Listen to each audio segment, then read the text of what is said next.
கிறிஸ்தேசுவின் நாமத்தினாலே இந்த காலை நேரத்தை உங்களை வாழ்த்துகிறேன். இந்த மாதத்தினுடைய கடைசி நாளை நாம் காணக்கூடியான பலத்தை கர்த்தர் நமக்கு தந்தார். 9 மாத காலங்கள் மிக வேகமாக ஓடி முடிந்து விட்டது. இந்த செப்டம்பர் மாதத்தினுடைய கடைசி நாளிலே நாம் நிற்கிறோம்.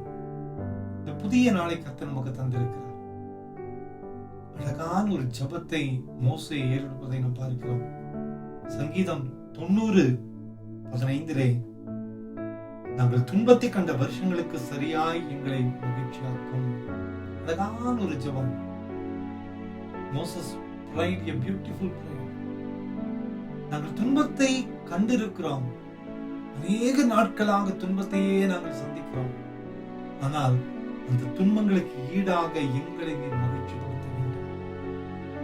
அன்பான குடும்பத்தின் மக்களை, நாம் படுகிற ஒவ்வொரு பாடுகளையும் கர்த்தர் கணக்கில் வைத்திருக்கிறார்.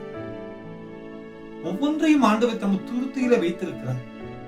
நமது கண்ணீரையும் ஆண்டவருடைய துருத்தியில ஆண்டவர் வைத்திருக்கிறார்.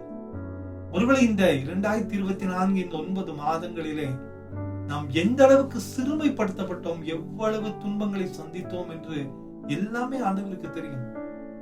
நாம் செய்ய வேண்டிய ஜெபம், அதற்கு ஈடாக என்னை மகிழ்ச்சியாக சொல்லுகிறார், கணக்கில் வைத்திருக்கிறேன், அதற்கு ஈடாக உன்னை மகிழ்ச்சிப்படுத்துவேன்.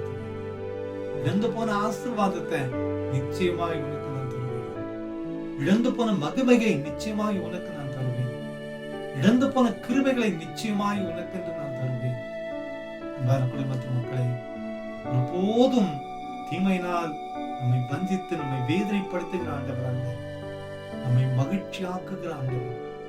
நம் துன்பங்களை கண்டிருக்கிறார், சிறுமைப்பட்டிருக்கிறார்.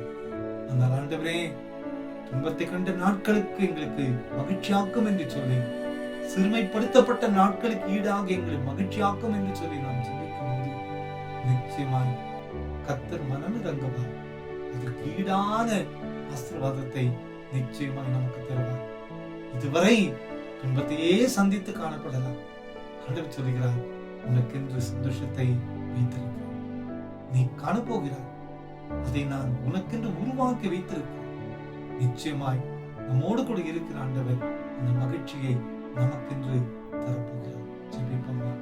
அன்பின் ஆண்டவரே, இந்த மாதத்தினுடைய கடைசி நாளிலே ஒரு சமூகத்தில் காத்திருக்கிறோம் அப்பா. சிறுமைப்படுத்தப்பட்ட நாட்களுக்கும் துன்பத்தை கண்ட வருஷங்களுக்கும் சரியா எங்களை மகிழ்ச்சியாக்கும். எல்லாவற்றின் கணக்கில் வைத்து நீர் எங்களை ஆசீர்வதிக்கிறார்கள். இந்த செய்தி கேட்டுக்கொண்டிருக்கிற ஒவ்வொருவருடைய வாழ்க்கையிலும் நீர் மகிழ்ச்சியாக்க வேண்டுமாக நிச்சயமாய் எங்களை நினைவு கூறுவதற்கு நன்றி. பிறந்த நாளையும் திருமண நாளையும் நினைவு கூறுகிற ஒவ்வொரு பிள்ளைகளையும் நீர் தொடும் அப்பா. நீர் ஆசீர்வதியும். இந்த செய்தி மூலமாக மிகப்பெரிய மாற்றங்கள் உருவாகும். மாறும் அப்பா. எங்கள் மகிழ்ச்சியாக தாடித்து ஒப்பு கொடுக்கிறோம், பொருட்படுத்துகிறோம். இந்த நாள் மகிழ்ச்சியின் நாளாக இயேசுவின் மூலம் ஜெபங்கள் நல்ல பிதாவே. ஆமென், ஆமென்.